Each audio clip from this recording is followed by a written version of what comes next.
Boa noite a todos vocês. Muito obrigado, Ageu, pelo convite para estar aqui e participar dessa semana tradicional do Seminário JMC e, de alguma forma, contribuir para a formação de vocês e também para dirimir alguma dúvida e firmá-los na verdade da palavra de Deus.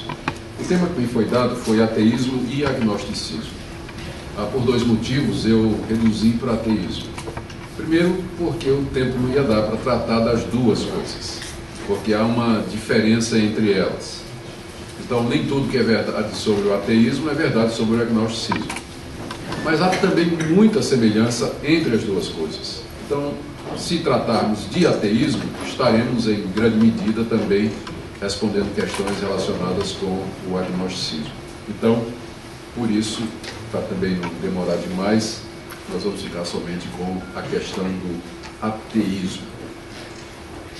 A chance de você encontrar uma pessoa que seja ateia ou que se professa ateia durante o trabalho de evangelização é cerca, de acordo com as estatísticas, de 7%. Isso são os dados últimos do IBGE a respeito das pessoas que se professam ateus ou agnósticos no Brasil. Então é uma parcela muito pequena da população brasileira que se declararia abertamente como ateia. Essa proporção é muito maior na Europa e crescendo nos Estados Unidos. Os indicadores, se pudéssemos confiar totalmente neles, nos diriam que também há um crescimento do ateísmo no Brasil, mas por motivos diferentes do crescimento do ateísmo na Europa, onde a razão principal é a secularização. No Brasil, a quantidade de ateus vem aumentando por causa da igreja. Pessoas decepcionadas com as igrejas ditas evangélicas e que acabam largando não somente a igreja, mas qualquer concepção ou ideia a respeito de Deus.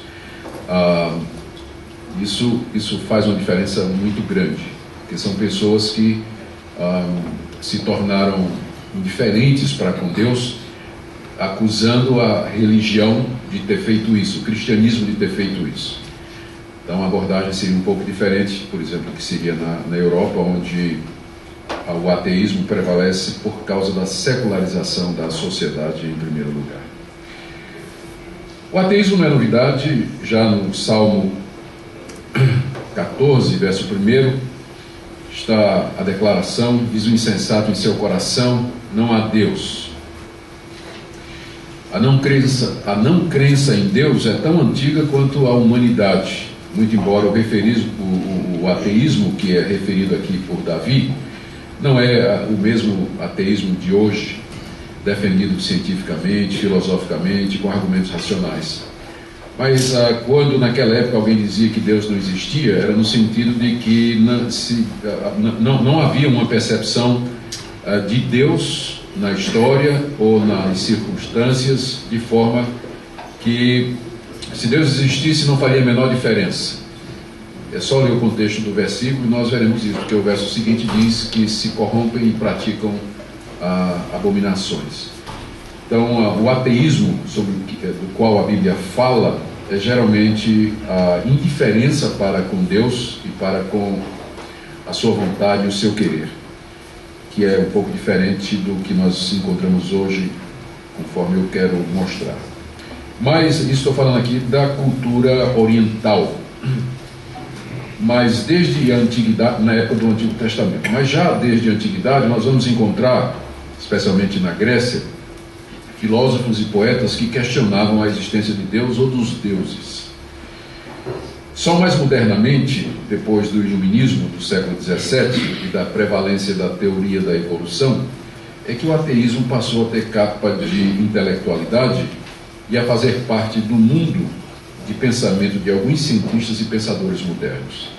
E com o surgimento do chamado novo ateísmo, então esse quadro mudou completamente de figura. O que eu pretendo fazer aqui hoje à noite é falar um pouco do que é o ateísmo, como ele ganhou predominância nos dias de hoje, o que é o novo ateísmo, por que ele é chamado assim, quem são seus principais representantes. Vou focar no mais conhecido deles, que é Richard Dawkins, e em duas obras de intelectuais que rebateram ou responderam às provocações de Dawkins sobre a existência de Deus, que é o John Lennox, de Oxford, e o Alistair McGrath, também com formação em Oxford. E terminaremos com dois testemunhos, um de um ateu e outro de um cristão que era ateu, com o objetivo de, no final, fazer algumas provocações. E se o tempo der, vamos dar oportunidade para algumas perguntas. Muito bem. A palavra ateísmo, a palavra ateu, vem do grego, que significa literalmente sem Deus, atheos. E, portanto, a definição de ateísmo é a negação teórica ou prática da existência de uma divindade. E o termo muda de conotação dependendo da história, porque até os primeiros cristãos eles foram chamados de ateus pelos seus inimigos, porque eles não acreditavam na existência de muitos deuses. Então há um historiador antigo que se refere aos cristãos como esses ateus que não acreditam em nossos deuses. Então a palavra tem conotações diferentes dependendo do contexto, né? Mas nós queremos usar aqui a palavra ateu nesse sentido daquele que nega a existência da divindade, particularmente do Deus do cristianismo e, via de regra, Deus das outras religiões monoteístas. É interessante que os ateus, pelo menos os modernos, eles não atacam as religiões politeístas, como, por exemplo, o hinduísmo, mas eles se concentram nas religiões monoteístas. Há várias formas de ateísmo que cada um do seu jeito acaba negando a existência de Deus. Por exemplo, o panteísmo. O panteísmo, que significa do grego pan, tudo, e theos, Deus, significa que tudo é Deus e Deus é tudo.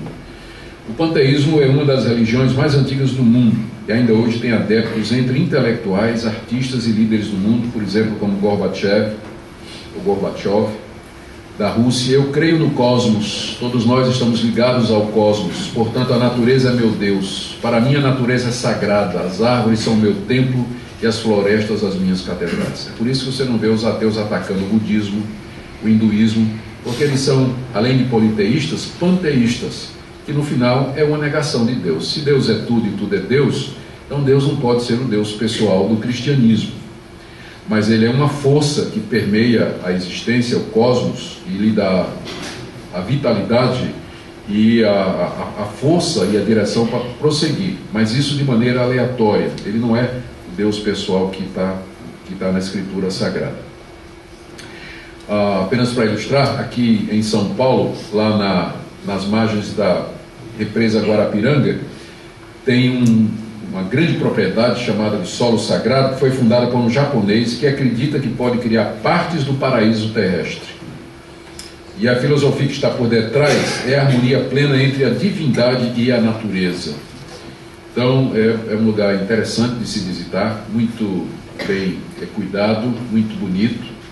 Tem esse templo gigantesco aí, onde tem essas colunas, formando um círculo que é um símbolo do panteísmo, ou seja, tudo pertence a tudo.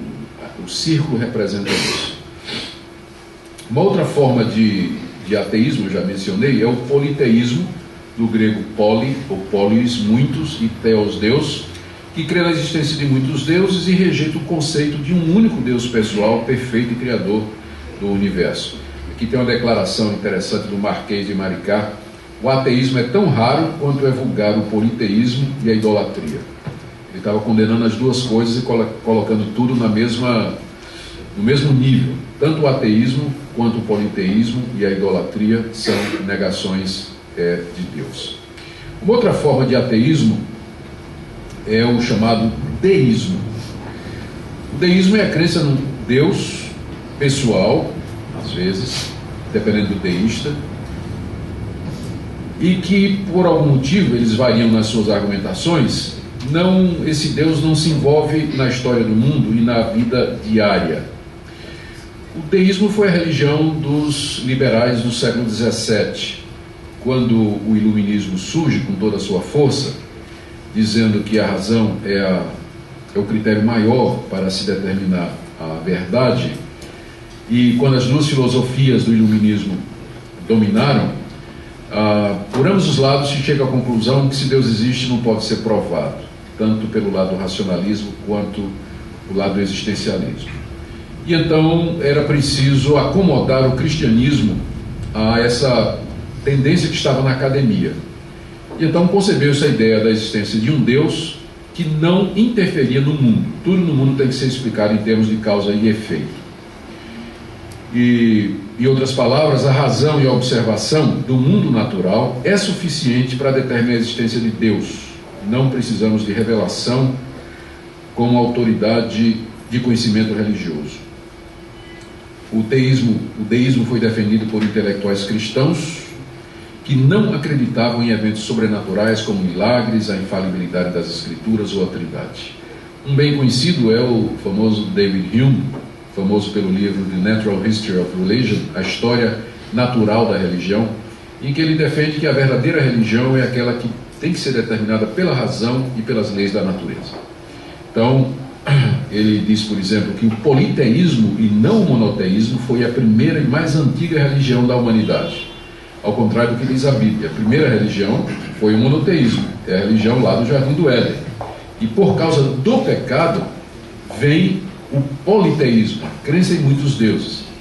Mas ele é baseado ou influenciado pela ideia do progresso da religião, acreditava que a primeira religião, na verdade, tinha sido o politeísmo, de onde veio o monoteísmo como um aperfeiçoamento do politeísmo. E mais tarde, Richard Dawkins vai tomar essa ideia e dizer que o ateísmo é o estágio final da evolução. Mas ele está baseado aqui no pensamento do David Hume. Aqui está uma outra declaração dele nesse livro. A base da religião não é a razão, mas o medo do desconhecido. Ele diz que a razão é irracional. A principal religião da humanidade falando do cristianismo, surge principalmente de um medo ansioso de eventos futuros, de poderes invisíveis e desconhecidos. Mais tarde essa ideia vai ser desenvolvida por Sigmund Freud. Mas ele vai identificar a origem da religião, ele vai identificar a origem da religião psicologicamente. É produto da alma humana para suprir os seus medos e os seus temores. Hume contribuiu então muito para o deísmo, que teve na Inglaterra uma fase muito grande, uma fase de grande sucesso, mas depois acabou cedendo e finalmente hoje em dia você encontra deístas e tem organizações de deístas, mas não tem mais a força intelectual e o vigor que tinha na Europa, mas ainda hoje há gente, intelectuais que acreditam dessa maneira. Uma outra forma de ateísmo, é o que a gente chama de ateísmo prático, tem a ver com pessoas que professam crer em Deus, mas vivem como se ele não existisse ou fizesse a diferença. Eu quero ler para vocês aqui o trecho de uma entrevista concedida por Ricardo Gondim, um dos mais conhecidos defensores do teísmo aberto, à revista Carta Capital, em abril de 2011. O repórter perguntou: o senhor enfrenta muita oposição dos seus pares? Ele disse: muita. Fui eleito o herege da vez. Entre outras coisas, porque advogo a tese de que a teologia de um Deus controlador da história não cabe mais. Pode ter cabido na era medieval, mas não hoje. O Deus em que creio não controla, ele ama. É incompatível a existência de um Deus controlador com a liberdade humana. Se Deus é bom e onipotente e coisas ruins acontecem, então há algo errado com esse pressuposto. Aliás, esse é o argumento dos ateus, um dos argumentos dos ateus. Se Deus existe, por que o mal existe? Se Deus é, então, ou ele não é bom, ou ele não é onipotente. Porque se ele for bom e onipotente, por que o mal existe? E o Gondim aqui está usando o mesmo argumento. Minha resposta é que Deus não está no controle. A favela, o córrego poluído, a tragédia, a guerra não tem nada a ver com Deus. E aqui eu fiz essa citação para agora, por causa dessa parte aqui, que está aí na tela. Concordo muito com Simone Weil, uma judia convertida ao catolicismo durante a Segunda Guerra Mundial, quando ela diz que o mundo só é possível pela ausência de Deus. Vivemos como se Deus não existisse, porque só assim nos tornamos cidadãos responsáveis, nos humanizamos, nos lutamos pela vida, pelo bem. A visão de Deus como um Pai todo-poderoso que vai me proteger, poupar, socorrer e abrir portas é infantilizadora da vida. Então, o raciocínio é mais ou menos o seguinte: se você tem que viver como se Deus não existisse, porque se você viver como se Deus existisse, você vai se omitir dos seus deveres e vai deixar tudo nas mãos de Deus para Deus fazer. Então, as pessoas que acreditam em Deus, elas são privadas do impulso natural humano de resolver as coisas por si próprios. A existência de Deus é incompatível não é com a liberdade humana, mas é com a ação humana, que ele está dizendo aqui. Então, a causa dos cristãos serem tão passivos e omissos com as grandes questões sociais e políticas é exatamente porque eles acreditam que Deus está no controle e que vai resolver, quando eles deveriam viver como se Deus não existisse. Então, essa é a declaração do Ricardo Gondim, baseado aí nessa judia convertida ao catolicismo, que diz que nós temos que viver como se Deus não existisse. Nós chamamos a isso de ateísmo prático, não é? São pessoas que não negam a existência de Deus, mas dizem que crer na existência dele ou viver como se ele existisse acaba infantilizando a vida. Para nos emanciparmos, nós temos que nos livrar da nossa dependência de Deus e assumir toda a nossa autonomia e a nossa liberdade. O ateísmo propriamente dito, então, que é o que predomina na sociedade moderna onde nós vivemos, é a negação da existência de uma divindade transcendente, perfeita, criador pessoal do universo, como afirmam os cristãos e também judeus e muçulmanos. Eu vou concentrar nessa forma de ateísmo. Nós vimos que tem várias formas, né? Falei do panteísmo, deísmo, politeísmo, falei também desse ateísmo prático, mas eu vou concentrar nesse tipo de ateísmo que é o mais, eu diria que é o mais, não vou dizer perigoso, porque todos são, não é? Mas são os que mais incomodam, porque eles são ativos. Eles evangelizam, fazem campanha, atacam, escrevem livros. Então, é por isso que eu vou concentrar nesse chamado ateísmo propriamente dito, ou ateísmo filosófico, como alguns querem. Eu tenho um slide aqui a respeito do que a Bíblia diz sobre o ateísmo, devia estar logo no início, mas as passagens mais conhecidas a respeito disso são o Salmo 14:1 ou 53:1. Lá diz que o insensato no seu coração cogita que Deus não existe. Portanto, o ateísmo da perspectiva bíblica é uma tolice que tem raiz no coração depravado do homem. Romanos 1, de 18 a 23, Paulo fala que o ser humano, mesmo tendo a revelação da natureza de que Deus existe e que alguns dos seus atributos são perceptíveis pelas coisas criadas, as pessoas sufocam o conhecimento de Deus. Uma coisa que Calvino vai explorar no capítulo 1 das Escrituras. Ninguém nasce ateu. O ateísmo é resultado de um sufocamento intencional da imagem de Deus na consciência. O natural do homem é crer na divindade, embora essa crença seja manchada pelo pecado, distorcida por ele. E ele não pode por si só chegar ao conhecimento salvador desse Deus. Mas o ateísmo, ele é antinatural. Ele é o resultado intencional da sufocação da semente de Deus e da imagem de Deus no coração do homem. Lá no livro de Jó, capítulo 2, de 7 a 10, Jó está dizendo que pode perguntar que até os animais sabem dizer que Deus existe. Então não sei o que é que isso torna os ateus, mas os animais, segundo Jó, saberiam dizer que Deus de fato existe. Eu queria falar agora dos ateus mais influentes do passado e depois os que são mais influentes no presente. Os ateus mais influentes do passado são chamados mestres do ateísmo de suspeita. Freud, Marx e Nietzsche. Eles são os ateus mais influentes nos últimos 150 anos. Cada um na sua própria área e cada um atacando a crença em Deus e a religião, especialmente o cristianismo, de um ângulo diferente. Eles são chamados de mestres do ateísmo de suspeita, porque eles partem exatamente dessa ideia de que nós temos de suspeitar de tudo. Temos que suspeitar de nós mesmos, diz Freud, temos que suspeitar do motivo pelo qual as pessoas se dizem religiosas, Marx, e Nietzsche também, temos que suspeitar das razões pelas quais as pessoas acreditam em Deus. Vamos começar então com Sigmund Freud. Não precisa muita apresentação, todo mundo conhece essa figura.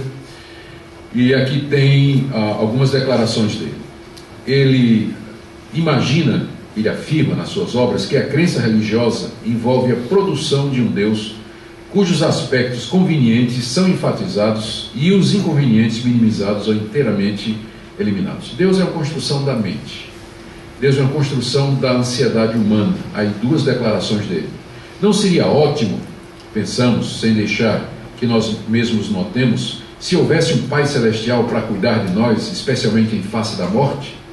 Não seria ótimo se esse Pai Celestial fosse um juiz rigoroso que punisse severamente os nossos inimigos? Então ele diz que a crença num Deus de amor e de que é um Pai nasceu do medo que o homem tem da morte.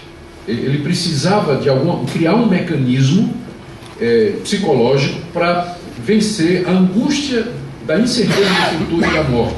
E a ideia então de um Pai Celestial que cuida de nós nesse mundo e também depois da morte. E também a nossa necessidade de nos vingar dos nossos inimigos. Como nem todo mundo consegue se vingar dos inimigos, alguns conseguem, outros não, então os que não conseguem inventaram a ideia de um Deus rigoroso, punitivo, e que vai exercer juízo sobre aqueles que são os meus inimigos. Deus está sempre do meu lado e contra os meus inimigos. Ele diz que a religião, portanto, especialmente o cristianismo, é resultado de necessidades dessa natureza que brotam da alma humana. É claro que a teoria dele é muito mais complexa, né, do que isso aqui, estou simplificando bastante, mas a importância de Freud, a importância dele para o ateísmo e para tornar o ateísmo intelectualmente aceitável é muito grande. E até hoje as ideias dele continuam a influenciar na área da psicologia, na sociologia e também na teologia. Especialmente na área de ciências da religião, se não tiver um referencial, muito correto. O outro mestre da suspeita, também bastante conhecido, é Karl Marx. Para Karl Marx, a ideia dominante pela qual as ideias religiosas funcionam como ideologia é fazer a forma atual de exploração, seja de escravos, servos ou trabalhadores assalariados. A ideia é fazer com que a exploração pareça divinamente ordenada e dessa maneira alivia a consciência dos opressores. Ele está dizendo que a religião surgiu como instrumento de dominação. E em dois sentidos. Os dominadores, os senhores, precisavam de um mecanismo para justificar a opressão que eles estavam fazendo. Daí criaram a ideia de um Deus que tem senhores e tem escravos, um Deus que determina as classes sociais, um Deus que abençoa a prosperidade e manda que a gente sempre seja submissa às autoridades constituídas. Então isso foi criação dos burgueses e das classes dominantes para manter as massas escravizadas através da opressão econômica. E nesse sentido também, e é o segundo efeito disso aí, os opressores terem a sua consciência aliviada, porque oprimir, dominar, explorar seria resultado dessa ordenação divina. Então, enquanto que Freud identifica o surgimento da religião no medo humano, Marx identifica o surgimento da crença em Deus nas classes dominantes e a religião como sendo um instrumento de opressão e de controle das massas, para manter o status quo. Ele diz que uma função ideológica complementar da religião é redirecionar as esperanças e as realizações das classes oprimidas para a vida futura, desse modo oferecendo consolo em seu sofrimento. É nesse contexto que ele diz que a religião é como o ópio das massas. Seria a terceira função da religião. A primeira é autorizar a opressão. Segundo, trazer consolo para os opressores. E terceiro, consolo para os oprimidos. Porque Porque a religião diz assim: não é aqui nesse mundo que você vai ser feliz. O cristianismo diz que há um mundo futuro, onde Deus está preparando um lar. Na minha casa, na casa do meu pai, há muitas moradas. A cidade celestial pavimentada de ouro, onde nós comeremos da fartura das nações. Então, nesse mundo é só sofrimento. Por isso, a gente tem que se consolar com isso e se resignar e aguardar a chegada do mundo vindouro. Então, nesse sentido, a religião funcionaria como um entorpecente para a consciência do oprimido, para que ele não se desperte para ver que está sendo oprimido e explorado e parta para a revolução social. Por isso que o Marx era contra o cristianismo, porque ele achava que ele era responsável pela desigualdade social e pela manutenção da opressão. Ele queria a luta de classes, a guerra social para a reversão da injustiça, e ele sentia que o cristianismo era um obstáculo a isso. O cristianismo, como ele entendia, né? Porque, se corretamente entendido, o cristianismo não encoraja a opressão de ninguém e, na verdade, ele fornece orientações de como nós podemos, nesse mundo, viver de uma maneira tranquila, feliz, abençoada e próspera. A Bíblia está cheia de orientações a respeito disso aí. Mas o Marx, juntamente com Sigmund Freud, eles atacaram de ângulos diferentes, mas ele influenciou muito a área da sociologia, da política e da teologia. A influência do marxismo na teologia, especialmente na teologia da libertação, é muito grande. E outros ramos da teologia. Então, nós não podemos esquecer a contribuição, falo contribuição aqui não no sentido positivo, mas a contribuição de Karl Marx para essa área do ateísmo. E o terceiro aqui é o Friedrich Nietzsche. O Sigmund Freud era psicologia, Karl Marx sociologia e Nietzsche na área da filosofia.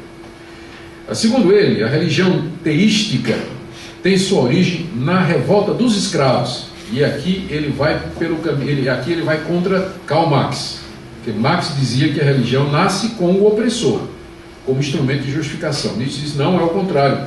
A religião tem a origem na revolta dos escravos. É uma ideologia de escravos antes de que, como Marx entendia, primariamente dos senhores. Ele diz que a crença em Deus, na verdade, expressa o ressentimento dos escravos contra os seus senhores, já que eles não têm capacidade de expressar o seu ressentimento político, econômico ou militarmente, eles os fazem moralmente. Então, criam uma ideia desse Deus que haverá de julgar, que haverá de fazer justiça, e é por isso que virtudes como humildade, amor, compaixão, a Nietzsche considera como sendo fruto da religião e, portanto, são danosos para a humanidade. A religião acaba promovendo a opressão, promovendo a desumanização e a humilhação do ser humano. A religião é a ideologia de escravos, diz ele, indo então ao contrário do que falou Karl Marx, mas chegando no final ao mesmo resultado. Ele está dando uma explicação de como a religião, a crença em Deus, então, ela é desfrutada, ou pelo menos partilhada por tanta gente. Freud, Marx e Nietzsche são a trindade ateia, e os três combinados produziram um impacto muito grande nos últimos 150 anos, na nossa cultura, na academia, na filosofia, na maneira de ver o mundo, na revolução social, na revolução sexual dos anos 60. Em tudo você vê a influência desses três judeus no mundo, em todas as áreas, e continua até o dia de hoje. Não se pode falar em ateísmo sem mencionar esses três aí. Mas, é claro, o que tem levado o ateísmo à frente hoje não é tanto esses três lançaram o fundamento, mas os chamados 4 cavaleiros do novo ateísmo. Essa expressão, os 4 cavaleiros do novo ateísmo, é uma paródia da expressão lá em Apocalipse dos 4 cavaleiros que saem para derramar pragas e juízo sobre a terra. Então, se os cristãos têm os 4 cavaleiros do Apocalipse, o ateísmo tem os 4 cavaleiros do novo ateísmo. E são esses aí. Primeiro você tem o mais famoso de todos, o mais ativo e o mais conhecido, que é Richard Dawkins, que é um etologista britânico. O etologista é um biólogo voltado para a questão das espécies. Então, é isso que ele faz, é muito conhecido, escreveu muitos livros, vários traduzidos no Brasil, roda o mundo fazendo palestras sobre o ateísmo, promovendo participando de debates com cristãos a respeito desse tema. A formação dele em biologia é da Universidade de Oxford, e ele tem estado, creio que no Brasil, já pelo menos 2 vezes que eu saiba. O segundo cavaleiro é o filósofo norte-americano Daniel Dennett. Daniel Dennett também trabalha, ele também age da mesma forma do Richard Dawkins, é menos conhecido, mas muito virulento, tem escrito livros também publicados mundialmente, onde defende teses semelhantes ao Dawkins, mas ele vai mais pela área da filosofia. O Sam Harris é bem mais jovem do que os outros, né? Parece simpático. Ele é um neurocientista americano. Também é o terceiro cavaleiro do novo ateísmo, e tem escrito livros provocativos e difundido o ateísmo de maneira muito grande no mundo. E de todos eles, o considerado mais capaz, não o mais famoso, mas o mais capaz, é o Christopher Hitchens, que é um inglês americano que faleceu o ano passado e que era jornalista. O Hitchens faltou pouco para ele vir para um debate no Mackenzie. Nós chegamos a fazer contato com ele para ele debater com John Lennox no Mackenzie. E ele estava pensando se ia aceitar quando foi diagnosticado com câncer. E aí então ele parou de aceitar os convites, e esse câncer foi o que o vitimou o ano passado. Mas estava praticamente agendado para que ele participasse de um debate no Mackenzie com o John Lennox, que eu vou falar dele daqui a pouco. Essas 4 personagens, esses 4 ateus, eles são ligados ao chamado novo ateísmo. O que é que o novo ateísmo tem de diferente do antigo? Num certo sentido, não muita coisa. Os argumentos são os mesmos argumentos usados, reusados, reutilizados pelos ateus de todas as épocas. Mas eles têm alguma diferença. A primeira é a maneira virulenta com que eles atacam as religiões. Os ateus do passado, eles eram mais comedidos, eram minoria, e alguns tinham até vergonha ou receio de dizer publicamente que era ateu. Mas esses não só dizem abertamente, mas promovem encontros, campanhas, viajam ao mundo, publicam livros atacando as religiões, o teísmo e particularmente o cristianismo. Todos vocês tiveram conhecimento da campanha dos ateus em Londres, nos ônibus, colocando o famoso cartaz dizendo: Deus provavelmente não existe, portanto desfrute sua vida. Eles colocaram em todos os ônibus de Londres uma propaganda, um cartaz onde eles diziam isso aí. Então eles fazem esse tipo de coisa, né? Eles são fazem, já estou no ponto 3 aí, né? Eles são ativistas, procuram disseminar o ateísmo, fazer proselitismo. A gente não faz campanha evangelística, eles fazem também. Eles fazem reuniões, eles vão para as universidades, promovem encontros e procuram persuadir os jovens e trazê-los para o ateísmo. Eles apresentam o ateísmo de forma popular e atraente, escrevem bem, se comunicam bem. Os ateus mais antigos usavam argumentos filosóficos, não alcançavam o povo, mas esse pessoal alcança o povo. Esses fazem com que a mensagem do ateísmo se torne popular. Eles são bastante populares. Então a diferença é no modo como eles apresentam o ateísmo, mas há uma diferença fundamental, é que eles usam a ciência como base, especialmente o evolucionismo darwinista, para dar crédito ao ateísmo. Isso não era possível antes de Darwin. os argumentos eram mais filosóficos. Mas depois de Darwin, e com o surgimento do evolucionismo darwinista, eles passaram a usar mais a ciência do que a filosofia, como os antigos ateus usavam, para defender o ateísmo. E o grande argumento deles é isso, que a ciência naturalmente leva ao ateísmo, porque a ciência lida com fatos, lida com realidade, com experimentação, com observação, e da perspectiva científica não tem como provar a existência de Deus. Então a ciência leva naturalmente você a concluir que Deus não existe, que o mundo funciona por ele mesmo, que as coisas são o que são por outro motivo, que não seja uma divindade que você não pode provar a existência dela. Vamos dar uma olhada aqui no principal deles, que é o primeiro da esquerda, o Richard Dawkins. Dawkins publicou um livro que lhe deu muita popularidade. O título é esse: Deus, um delírio. Então, onde ele defende que Deus nada mais é do que o delírio da humanidade.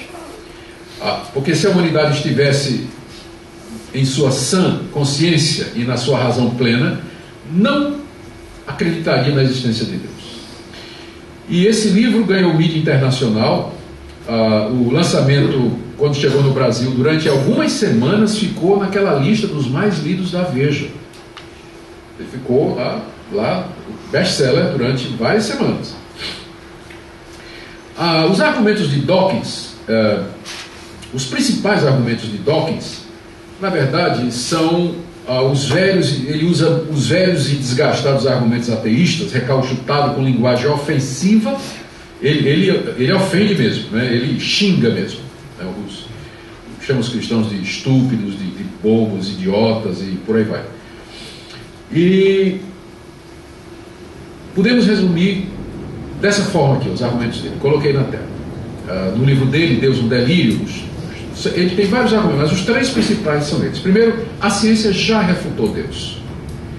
Ele diz que se você fizer uma pesquisa entre os cientistas, se você fizer uma pesquisa no mundo, 70% da humanidade vai dizer que acredita em alguma forma de Deus. Dependendo do lugar, 90%, como é o caso do Brasil.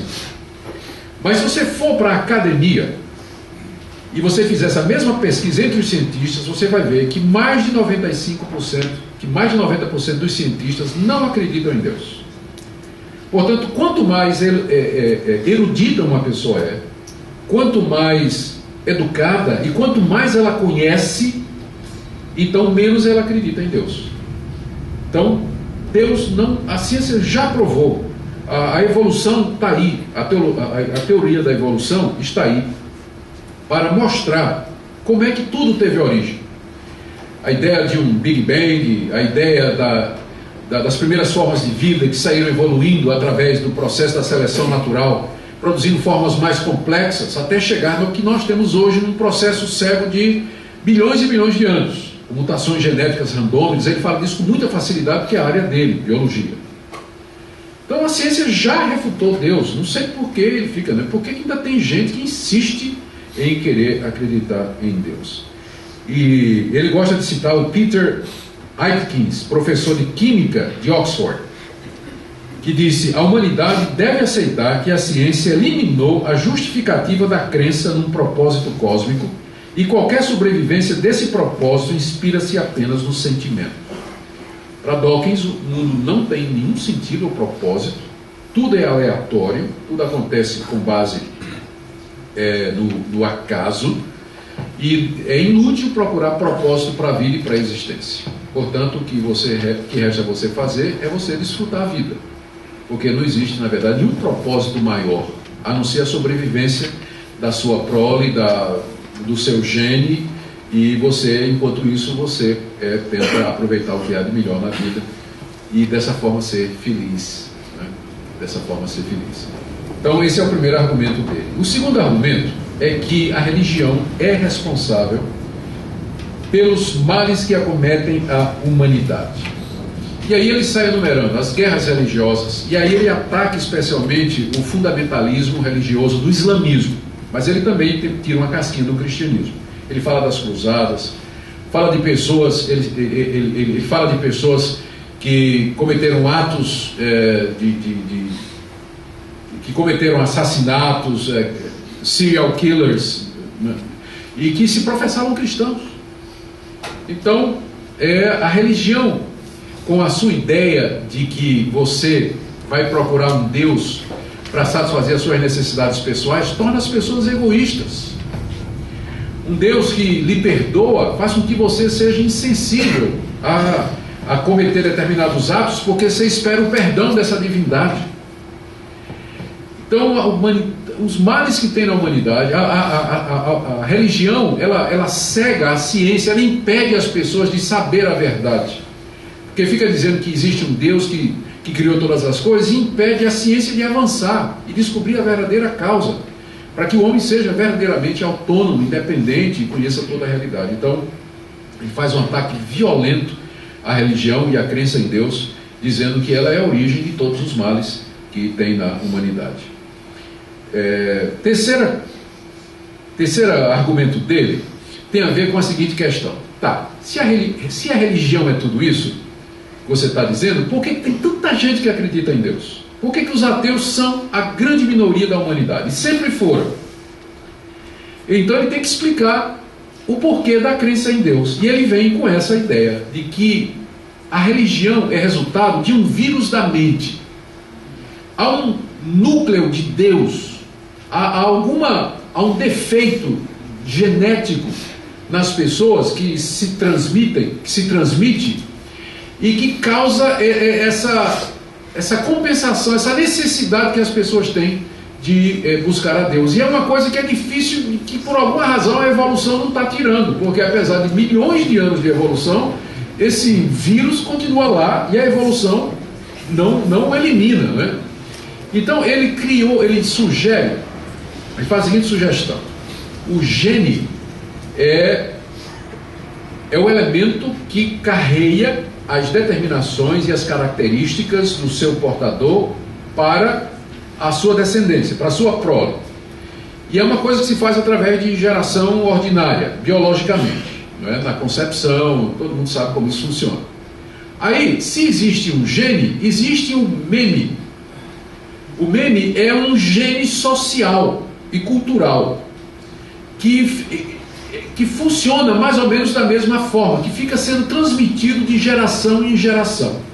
Então ele diz que, por um lado, você tem esse núcleo de Deus na genética, no DNA humano, que é uma espécie de vírus que provoca essa necessidade das pessoas acreditarem em Deus, por isso que todo mundo tem, né? O natural é você crer em Deus e não o contrário. E o meme, que é uma espécie de gene cultural e social que transmite a ideia de Deus de geração em geração. Então, no final, Deus é só um delírio de uma humanidade que ainda está em progresso, mas enferma pelo meme, e que, em nome da religião, tem feito as maiores desgraças do mundo, quando a ciência já livrou alguns, né, da ignorância e das trevas e trouxe, então, toda a verdade. Para ele, o ateísmo seria a solução para todos os problemas do mundo. Se o mundo se tornasse ateu, a realidade seria outra. Não teria mais guerra, não teria mais dor, não teria mais sofrimento, não teria mais brigas, porque tudo isso é causado, na verdade, pelo ateísmo. Gente, eu estou vendo gente balançando a cabeça assim, eu não concordo com isso não, tá? Eu estou só apresentando a ideia dele. Eu estou vendo gente fazendo assim, eu estou só apresentando, tá? Não concordo com nada do que está sendo feito aqui.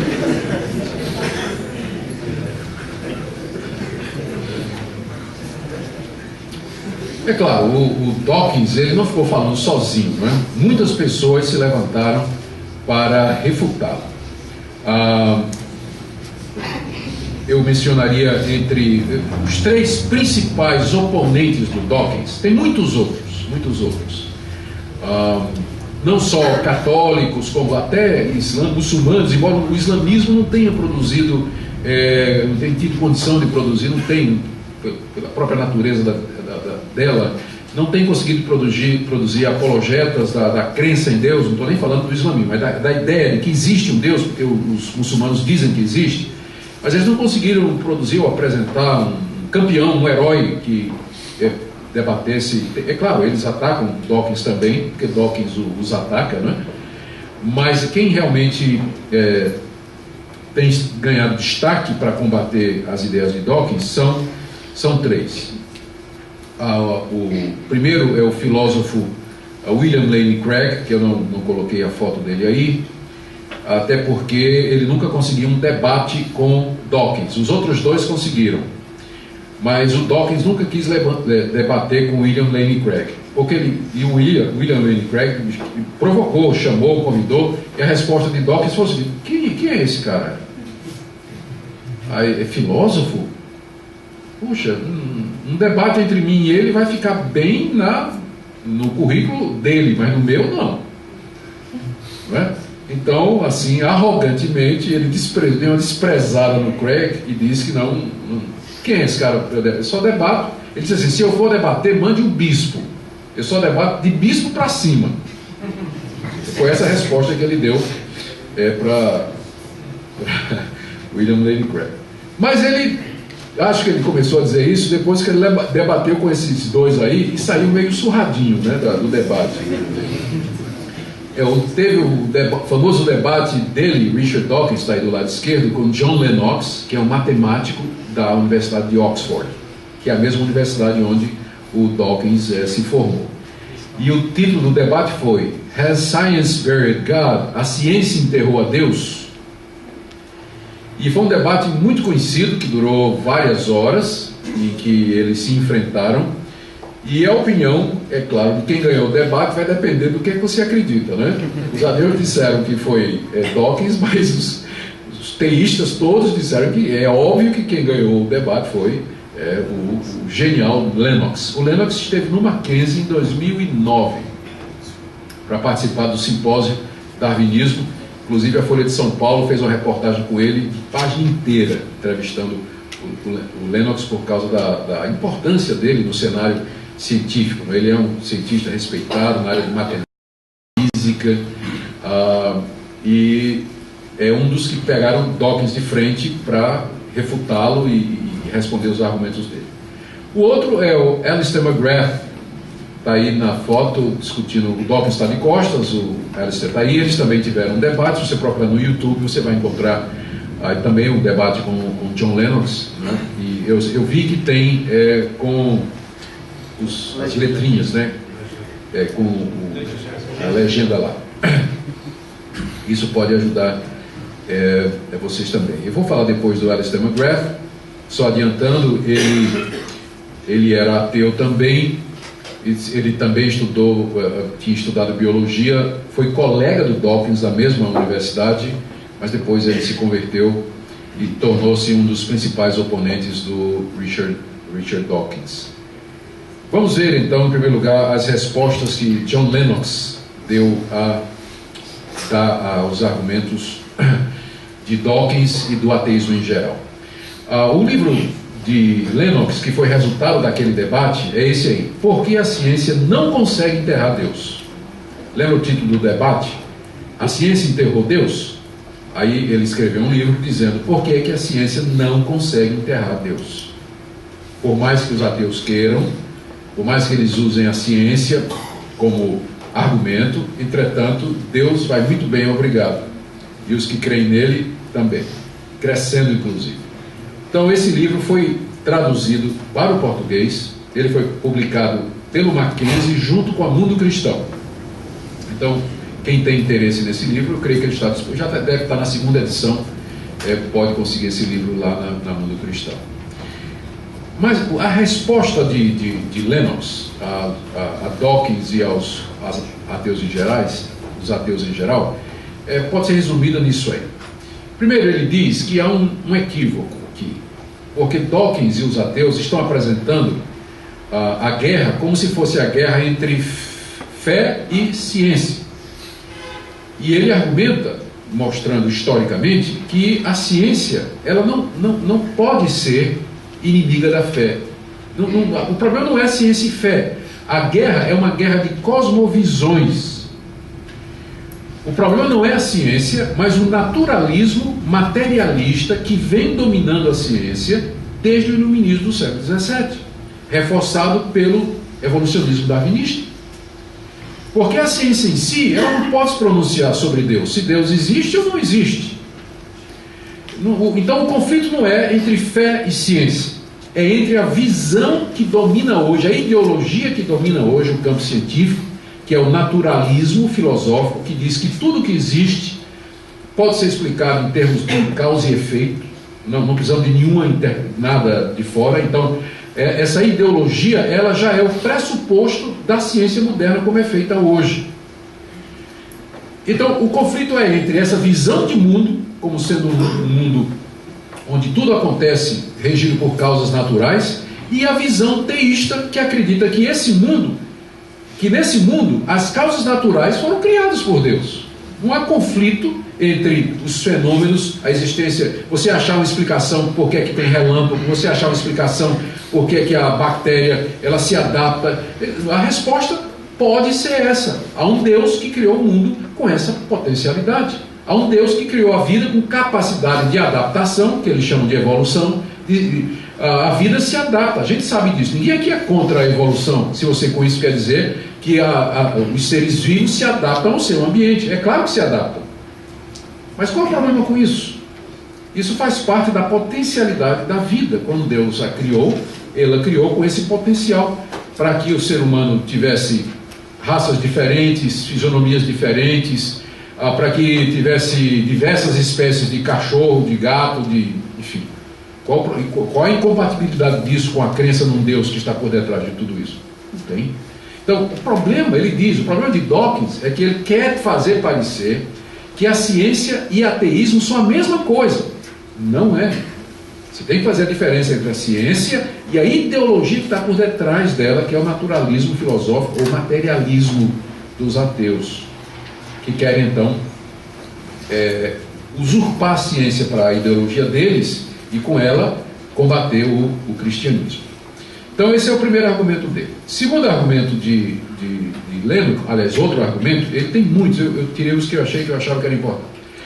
Ele diz: a gente tem que perguntar qual é o escopo da ciência, qual é o alvo da ciência e quais são os limites. Será que a ciência pode responder a todas as grandes indagações da vida? E ele faz um levantamento de como teses que hoje são aceitas, que um dia foram aceitas, teorias e hipóteses que um dia foram aceitas pela comunidade científica, já caíram em desuso, foram substituídas por outros argumentos, por outras teorias.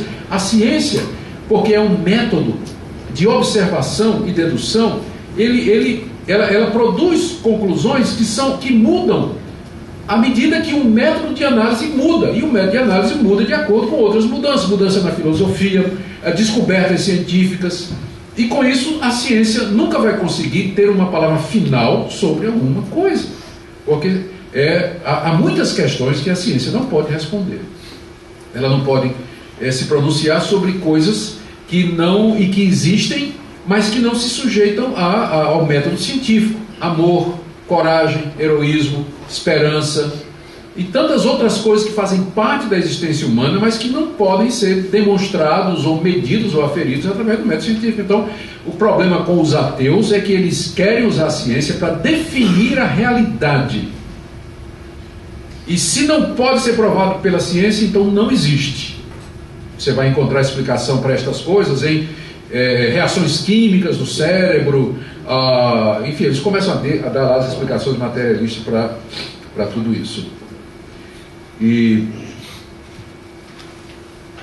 Então o Lennox diz que esse é um ponto de partida fundamentalmente errado do ateísmo, que é querer usar que é essa visão ampla e indevida da ciência como sendo um instrumento para determinar a realidade. A realidade é muito maior do que leis naturais podem estabelecer. E aí ele faz o outro ataque, de que o ateísmo ele é reducionista. Ele procura reduzir a vida a simplesmente reações químicas, guiadas por um processo cego, randômico, de milhões e milhões de anos. Ele diz: todo mundo sabe que a vida é muito mais ampla do que isso. A visão que o ateísmo materialista, naturalista traz de mundo é muito reduzida, empobrece a raça humana, empobrece a realidade, não consegue explicar toda a complexidade da vida. O outro argumento que ele traz, é que fica cada vez mais claro, especialmente com as novas descobertas na área do genoma humano e da célula, que existe um design intencional no mundo. As coisas não parecem ser por acaso, coisa que o próprio Dawkins reconhece no livro dele, Deus no Delírio. O Dawkins diz, é claro que quando você olha para a natureza e para o mundo e para o homem, a impressão que você tem é que existe uma finalidade, existe um propósito, que há uma coisa que guia tudo. Aí ele diz, mas isso é apenas uma impressão. O design é apenas aparente. Se você começar a analisar, você vai ver que não tem design, não tem propósito, não tem intenção nenhuma. É tudo obra do acaso.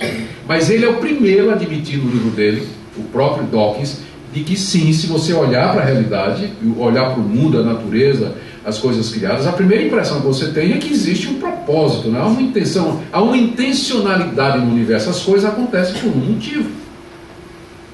Isso acontece por um motivo. Então, o Lennox pega por aqui para dizer que não é só aparente.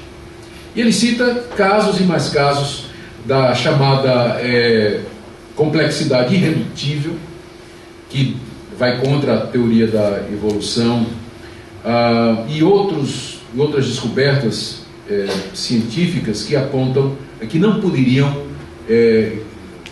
ser explicadas somente à base do evolucionismo darwinista, que é a ferramenta dos ateus.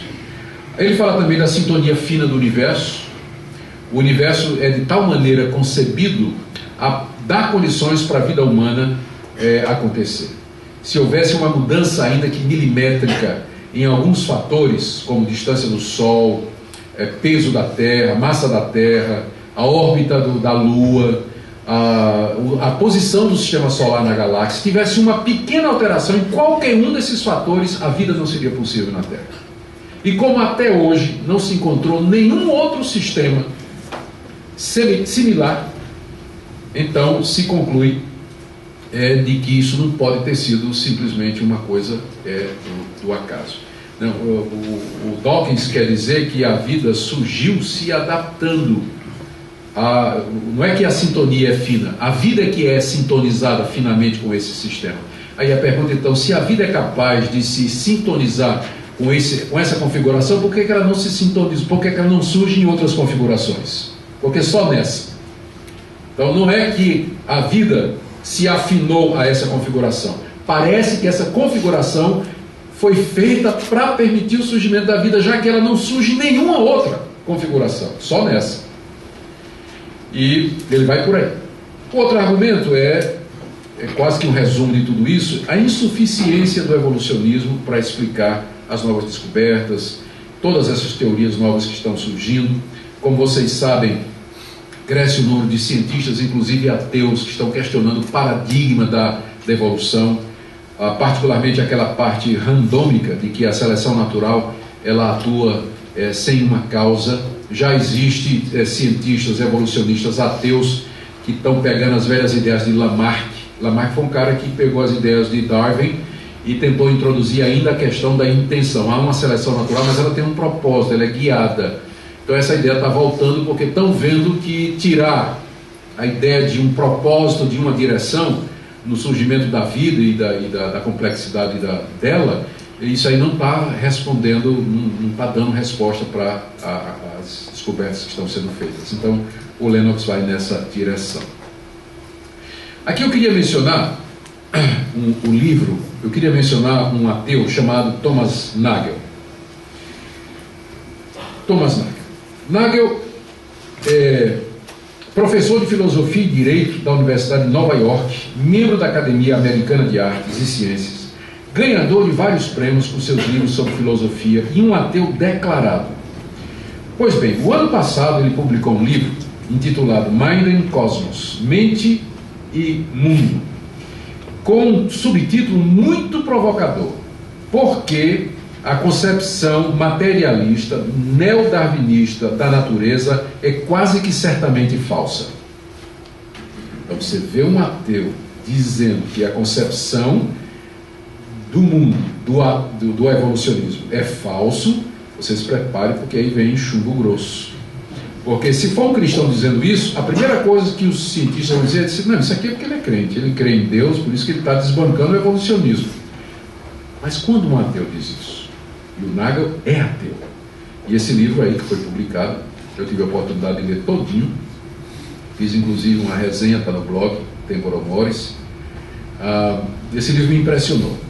O Nagel, ele não é o único, né, ateu que se levanta contra algumas vacas sagradas do ateísmo. Eu poderia citar aqui Anthony Flew, que foi o mais notável intelectual ateu da Europa e dos Estados Unidos do século XX, e que no final do século XXI ele anunciou sua desconversão do ateísmo darwinista e adesão, infelizmente, ao deísmo, né? Ele não se converteu ao teísmo, que é a visão cristã de Deus, mas ao deísmo. Ele passou a acreditar que há um Deus, muito embora ele reteve muita coisa ainda do processo evolutivo. Mas causou um furor. O pessoal disse que é porque ele estava gagá, porque ele já fez isso com uma certa idade, né? Que ele estava ficando velho, que já estava ficando esclerosado, né? Então, se fosse um cristão que virasse ateu aos 80 anos, eles não diriam isso, né? Mas como é um ateu que virou teísta, né? Aliás, deísta, que passou a acreditar em Deus no fim da vida, eles então atacaram o Anthony Flew de várias maneiras. Mas teve um outro também, mais recentemente, o biólogo molecular James Shapiro, da Universidade de Chicago, muito famoso, também ateu. Ele publicou um livro há 5 anos atrás intitulado Evolução, uma perspectiva do século XXI, onde ele desconstrói a evolução darwinista. Esse homem produziu um furor na academia, porque é ateu também, né? Por isso que o título do meu slide é coisas que até um ateu pode ver.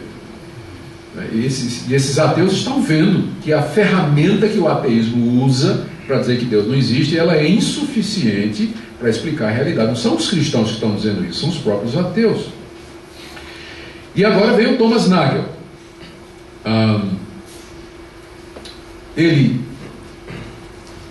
Vou pegar aqui algumas declarações dele. Eu peguei uma aí, que eu achei interessante, coloquei no slide. Quanto mais detalhes aprendemos acerca da base química da vida e como é intrincado o código genético, mais e mais inacreditável se torna a explicação histórica padrão do darwinismo. Essa é apenas uma das declarações desse ateu. Deixa eu citar outras coisas aqui.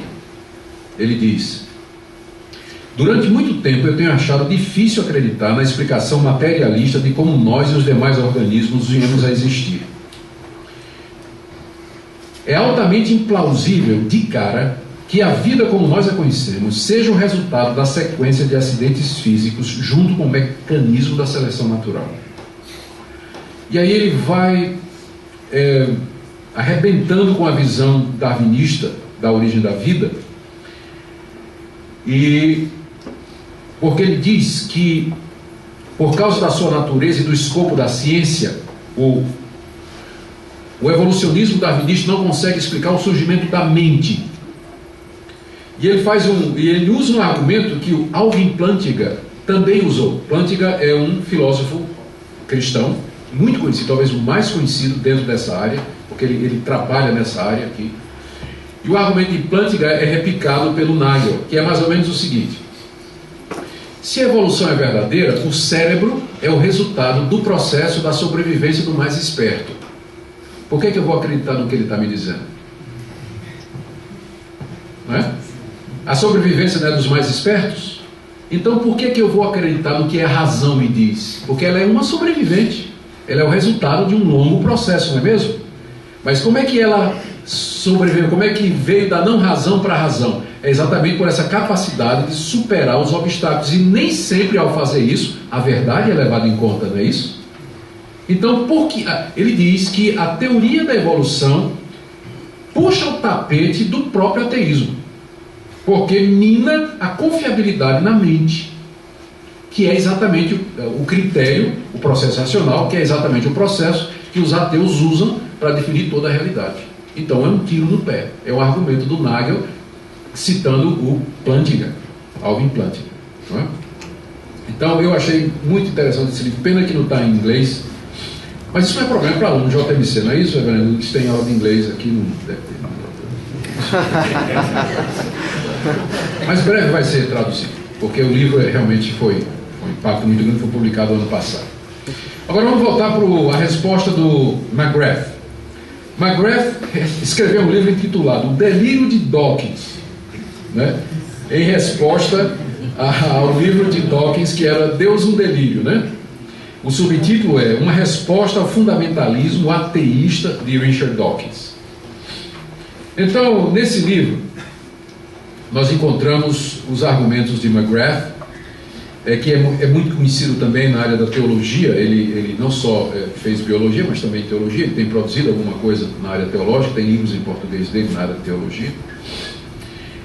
McGrath era ateu, juntamente com o Dawkins, formado em biofísica molecular pela Universidade de Oxford, e que se converteu, passou a crer em Deus, mudou completamente e estudou biologia, tem graus superiores, né, doutorado em biologia, em teologia, e é uma das acusações que ele faz para o Dawkins, porque os dois têm a mesma formação em biologia.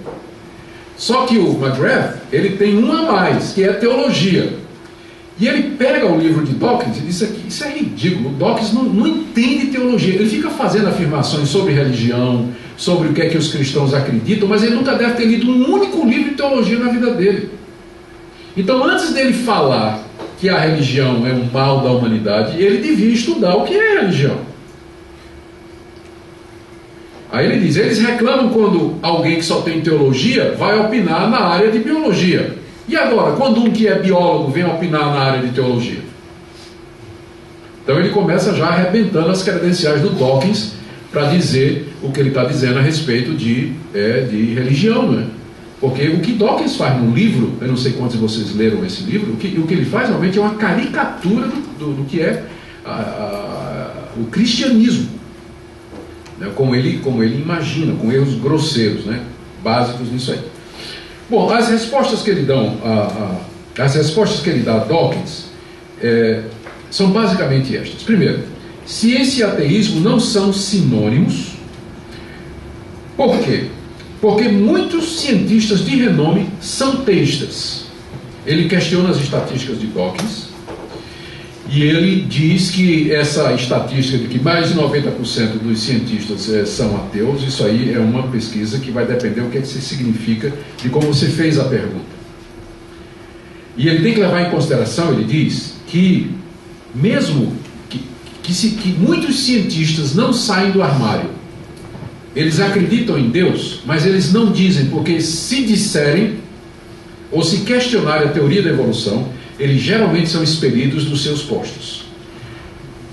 Pode até ter um exagero nisso, mas há um filme chamado Expelled, Expulso, que é um documentário que foi feito pelo Discovery Institute, de professores que tinham cátedras nas universidades e que se declararam contra o paradigma da evolução, E como resultado, eles foram perseguidos e expulsos do seu posto de professor. Então, eles entrevistam muitos desses professores. Há, inclusive, uma entrevista com o Dawkins aí no meio.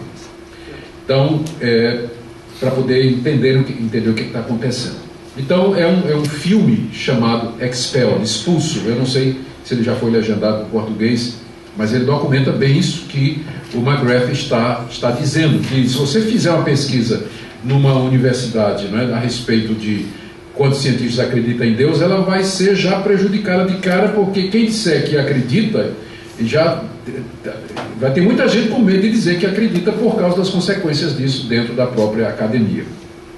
E aí ele cita várias pessoas de renome em várias áreas que são teístas, que acreditam em Deus. Fora o fato de que os fundadores da ciência moderna eram todos eles teístas, católicos ou evangélicos, reformados na verdade, mas tinham a crença em Deus, todos aqueles que nos deram os ramos modernos da ciência. Então, outra coisa que ele fala é o mesmo argumento do Lennox: a ciência sempre é baseada em teorias que mudam com o passar dos anos e não existe uma única explicação científica para os fatos observados. A ciência não pode explicar o mundo, apenas os fenômenos observáveis. E aí ele trata da questão do argumento de Dawkins sobre a origem da religião, que é aquele vírus da mente, né? Ele diz que não se pode, porque aqui o Dawkins vai usar Feuerbach, Marx e outros para dizer que a religião, a crença em Deus é fruto da necessidade humana, do anseio do homem que nós já vimos, já descrevi. Ele diz que o fato de uma coisa ser desejada não quer dizer que ela não exista. O fato de que há um anseio por uma coisa não torna essa coisa ansiada irreal. Porque quando a gente fica com sede, a gente fica com sede de uma coisa que existe, água. Então, se há um anseio no homem de Deus, isso quer dizer, por definição, que Deus não existe. Então, ele aqui está argumentando filosoficamente aí com Dawkins, né? Aí ele pega, ele diz assim, não, ele dá até faz uma futucada aí no Dawkins, dizendo como é que um cientista da capacidade de Dawkins está falando a respeito de gene religioso, meme, vírus da mente, núcleo Deus. Cadê a prova? Cadê a prova? Já acharam esse gene? Cadê o gene, o vírus? Detectaram? Onde está? Mas não é esse o argumento de Dawkins? Se não pode ser provado cientificamente, não existe? Então, não é? Por que ele não usa o próprio argumento para testar suas próprias teorias? E o meme? O meme, né, um vírus social, cultural, onde existe isso? Mas você sabe que pegou, né, a ideia do Dawkins, porque existe inclusive uma ciência hoje, uma disciplina chamada memética, que ela estuda exatamente essa questão do meme, né? Partindo de uma sugestão do Dawkins, né? Mas o pessoal desenvolveu essa ideia aí. Então o McGrath pergunta, ele diz, se o Dawkins submeter sua própria teoria aos critérios que ele quer que nós usemos, então eu vou chegar à conclusão de que não existe esse vírus da mente, vírus de Deus ou gene religioso, porque não tem nenhuma evidência científica no mapeamento do DNA, do genoma humano, de que existe uma coisa como essa. E aí, o outro argumento é esse, né, que eu já mencionei, de que Dawkins não entende do que ele está falando, especialmente na área religiosa. Ele diz que o Deus que Dawkins retrata não existe. E ele cita Dawkins, que define Deus. Quem é Deus para os cristãos? Olha a resposta de Dawkins. Ele diz, Deus é um controlador mesquinho, injusto e exigente, genocida étnico e vingativo, sedento de sangue, perseguidor misógino de mulheres, homofóbico, perseguidor de homossexual, racista, porque escolheu uma raça e deixou as outras, infanticida, que mandou matar crianças, quando mandou Israel detonar com todos os povos, né, da Palestina, filicida, porque matou o próprio filho, pestilento, porque castiga com peste, megalomaníaco, porque quer a glória para ele o tempo todo, sadomasoquista, porque deixa o mal atormentar suas criaturas, e malévolo, porque se o mal existe, é criação dele. Então, isso é Deus para Dawkins. Se Deus existir, ele é isso aqui, né? Então, aí o McGrath diz, se Deus é isso, eu também sou ateu. Porque eu também não acredito nesse. Eu concordo com você, Dawkins.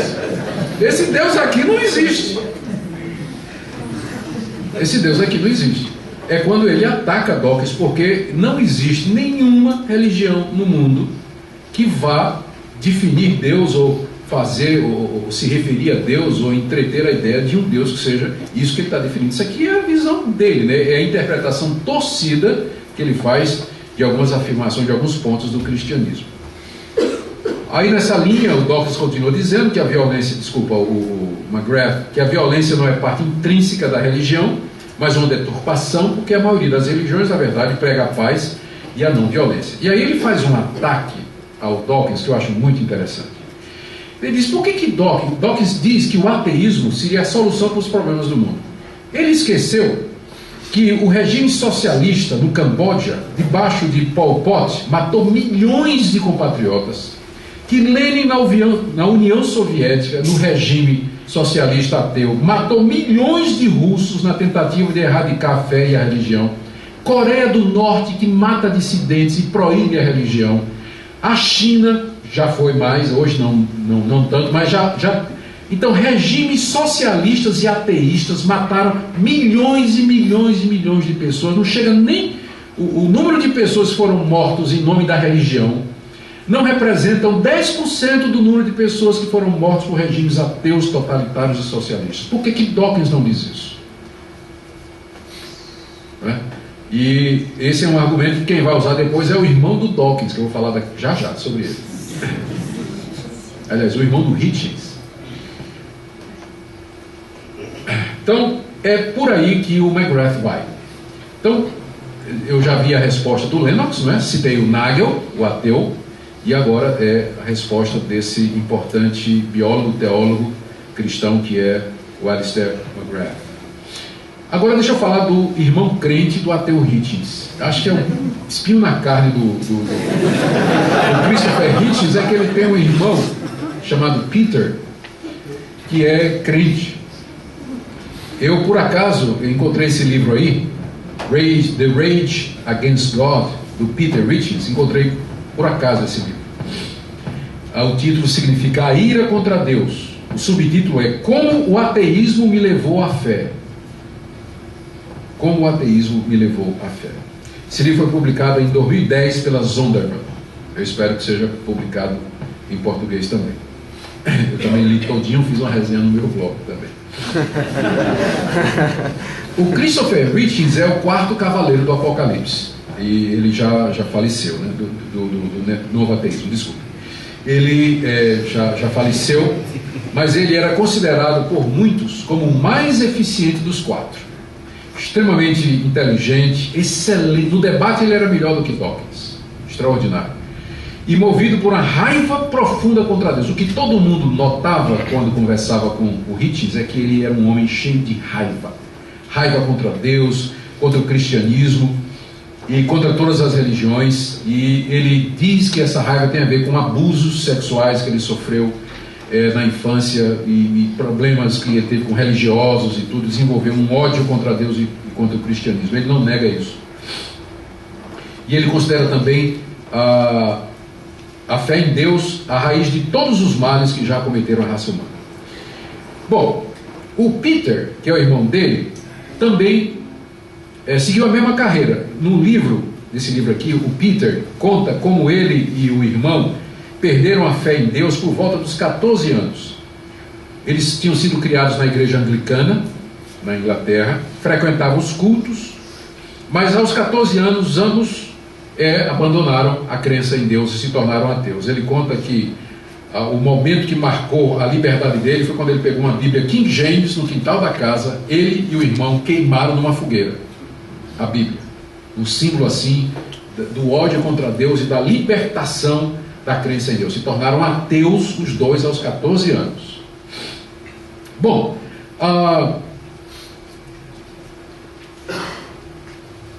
ambos seguiram uma carreira muito semelhante, né? Ambos seguiram jornalismo e ambos muito bem sucedidos. E cada um vinha usando, embora o Christopher foi quem manifestou mais esse ódio contra Deus nos seus escritos, argumentações, debates e tudo mais. O Peter era ateu, mas também não tinha essa atitude beligerante do irmão. Nesse livro, o Peter diz que ele voltou à fé devido a alguns fatores. O primeiro foi a experiência dele na Rússia durante 5 anos como correspondente estrangeiro. A frieza, a dureza, a desconfiança, a rudeza e a desumanidade da cultura e da civilização da Rússia ateísta o levou a comparar com a cultura e a realidade da Inglaterra cristã. E ele viu o que é que um regime ateísta faz nas pessoas. Ele sentiu isso durante 5 anos lá na Rússia, enquanto ele era correspondente estrangeiro. Então, a segunda coisa foi uma experiência similar no Iraque, durante a guerra no Golfo. Mais uma vez, ali ele percebeu a diferença que ele encontrou lá no Iraque de uma civilização moldada pelos valores cristãos.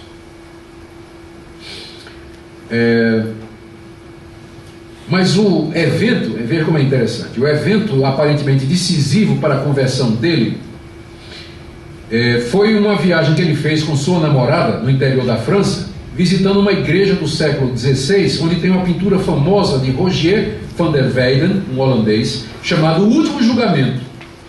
E é um quadro em que os ímpios caminham para o inferno em chamas, gritando de horror.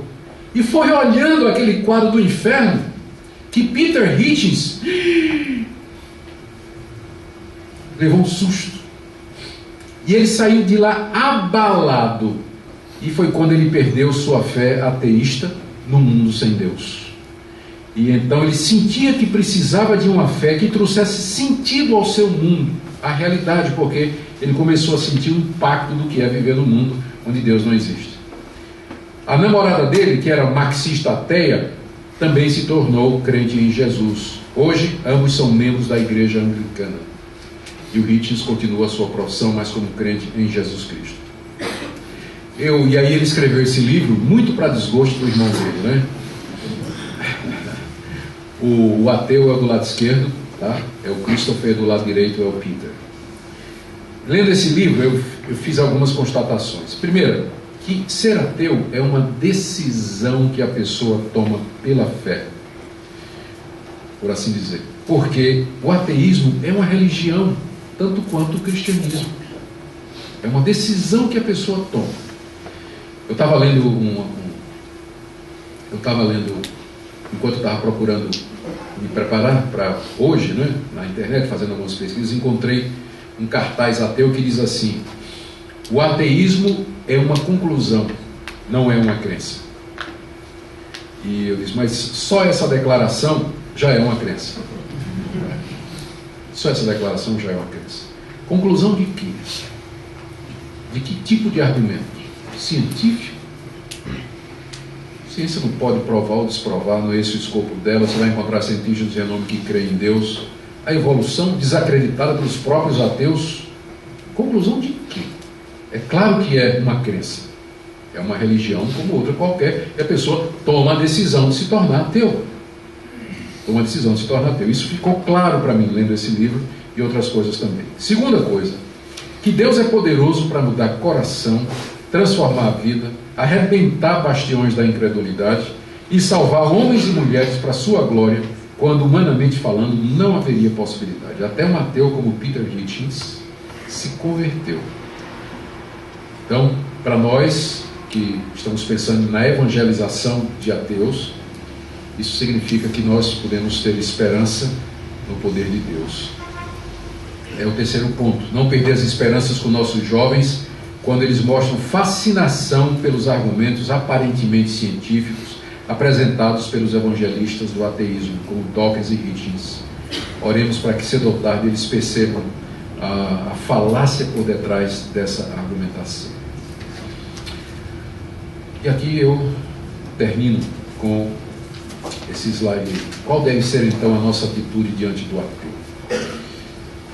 Primeiro, você tem que orar sempre pedindo sabedoria para responder. Um ateu convicto, filosófico, que lê Dawkins e lê Hitchens, lê Os Quatro Cavaleiros e lê tantos outros autores brasileiros que são ateus, ele vai ter todos esses argumentos na cabeça dele. Então você tem que pedir a Deus sabedoria por onde começar. E aí é o segundo ponto. Para você, se você for conversar com um ateu, de repente você vê que muitos deles se converteram por uma experiência com Deus que eles não esperavam. Contemplação de um quadro. Não foi nenhuma argumentação racional que levou Peter Hitchens a se desconverter, né, do ateísmo. Deus pode usar qualquer coisa, porque o ateu, ele é uma pessoa como outra qualquer. E Deus pode tocar o coração dele sem ser via racionalidade e discussão científica e filosófica. Deus toca no coração dele, de outra forma como tocou no coração do Peter Hitchens, mas é bom que você conheça essa argumentação. Hoje existem muitos livros bons publicados pelas nossas editoras, contendo as argumentações, contendo primeiro a descrição dos pensamentos ateístas e a argumentação contrária de gente tão capaz quanto, intelectualmente falando, dos ateus. Então eu recomendo que você leia. Eu citei pelo menos alguns livros aqui, o Delírio de Dawkins, Por que a Ciência Não Enterra Deus. Então eu espero que você esteja anotando aí, esses livros aí ajudarão você sempre. E lembre, por fim, que somente Deus pode iluminar o entendimento das pessoas. A apologética é importante, conhecer os raciocínios é importante, estar preparado intelectualmente é importante, mas você pode... Tem um ditado em inglês que diz que um homem convencido contra a sua vontade ainda é da mesma opinião. A man convinced against his will is of the same opinion still. Tem uma rima em inglês. Então, você pode convencer, pode ganhar um argumento com ele e mostrar para ele toda a falácia. Mas se não tiver o convencimento interior do Espírito Santo, isso não vai adiantar absolutamente nada. Ele vai se refugiar em outra fortaleza de mentiras. Ele vai procurar outras coisas para justificar a sua incredulidade. Portanto, nós temos que saber que, em última análise, tudo depende de Deus. Vamos orar? Nosso Deus, bendito seja o teu nome, porque na tua graça, Senhor, tu nos permitiste crer em ti. O Senhor liberou nosso coração e nossa mente para que pudesse apreciar a tua existência, a tua beleza, a tua grandeza e ver coisas que muita gente não vê. Porque tu estás presente, tu estás entre nós, estás diante de nós. Mas o pecado cegou a raça humana, que não te ouve, não te escuta, não te vê, não te sente. Mas nós sabemos que pelo teu Espírito Santo até o ateu mais endurecido pode se quebrantar diante de ti e crer em ti e mudar de vida. Eu quero orar pelos meus irmãos, futuros colegas de ministério que aqui estão.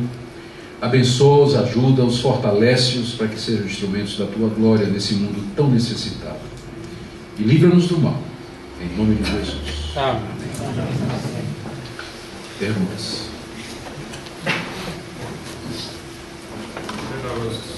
Eu queria saber se você poderia citar alguns nomes de pensadores influentes no Brasil e em seguida essa ateísta.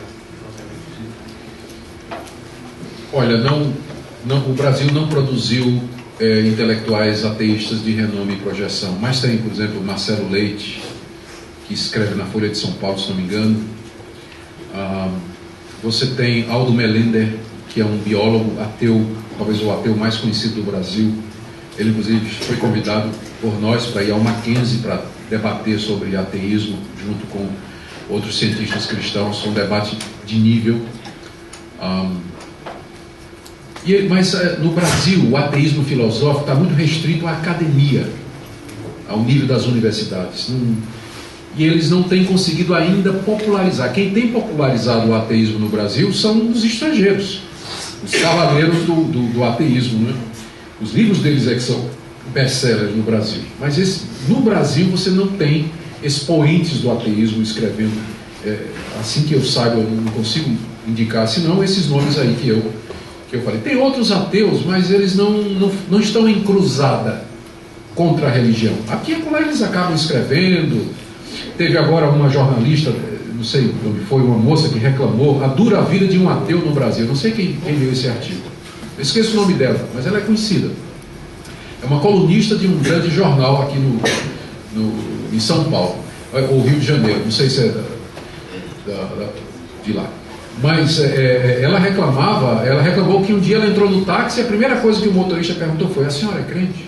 E começou a tentar evangelizar. Ela se ressentiu, ela ficou ofendida com aquilo ali e escreveu um artigo dizendo como é dura a vida do ateu no Brasil, porque ele é cercado de todo lado por evangélicos querendo converter. Reclamou que ela às vezes é desconsiderada porque é ateia. Quando ela diz que é ateia, as pessoas já olham assim pensando que ela é uma pessoa má, porque tem gente que faz a conexão entre ateísmo, né?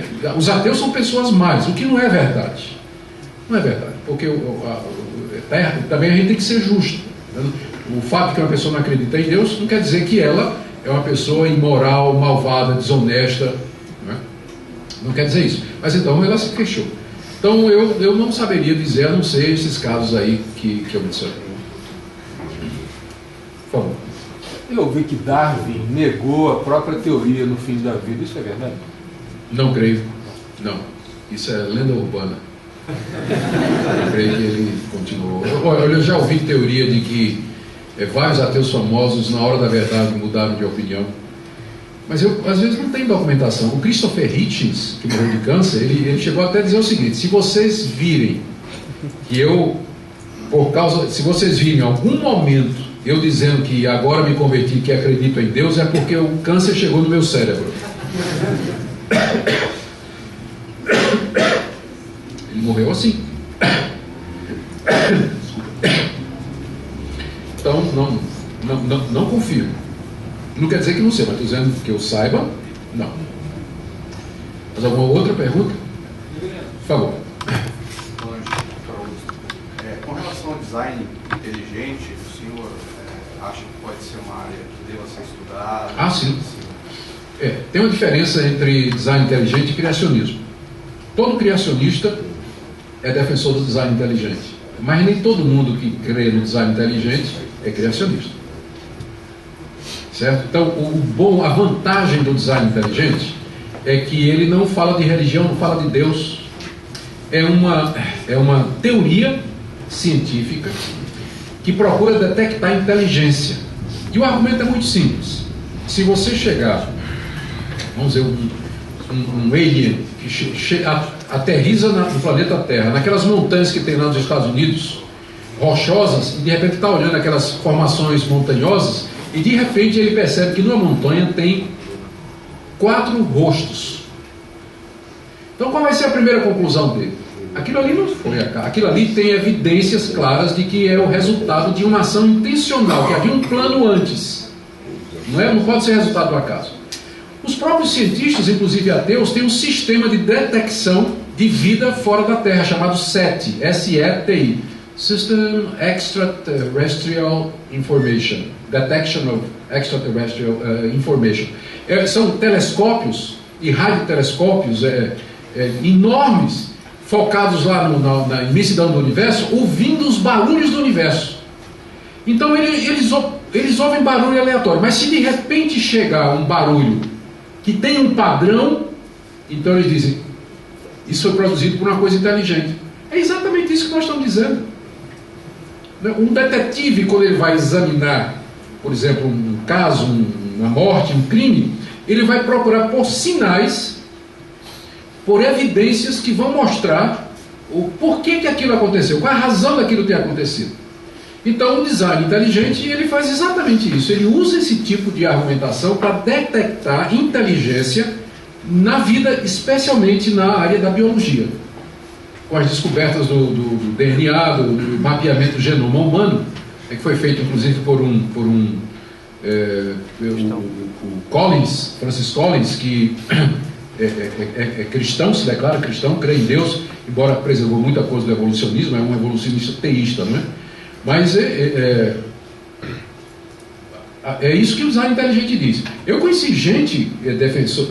O Berlinski é um judeu ateu. Ele é um dos membros do Discovery Institute, que é o maior instituto hoje que defende o design inteligente. E se você perguntar, tudo bem, então há uma inteligência? Ele diz, claro que há. Então quem é o designer? Ele diz, não sei, pode ser seres de outro planeta. Ele não acredita em Deus. Então ele vai ter que... Bom, então quem é o designer? Seres de outro planeta. Ah, tá bem. E eles vieram da onde? Não é? Aí vai regredir até que chegar uma hora que vai ter que ter uma primeira causa, né? Vai ter que ter uma primeira causa. Mas o Berlinski é ateu e é defensor do design inteligente. O próprio Nagel, aquele filósofo ateu que eu citei aqui, ele elogia o movimento do design inteligente e diz que os ateus, os materialistas darwinistas deveriam ouvir os argumentos do design inteligente. Então o bom do design inteligente é que ele não se apresenta como religião, mas como ciência. Tá? Então todo criacionista, ele, claro que vai apoiar o design inteligente, mas nem todo defensor do design inteligente é cristão, ou ao menos acredita em Deus. Tá bom? Eu conheci um do design inteligente que era da igreja do Reverendo Moon. Reverendo Munk. E é um cara, Jonathan, esqueço o nome dele, mas o cara é muito bom, é biólogo.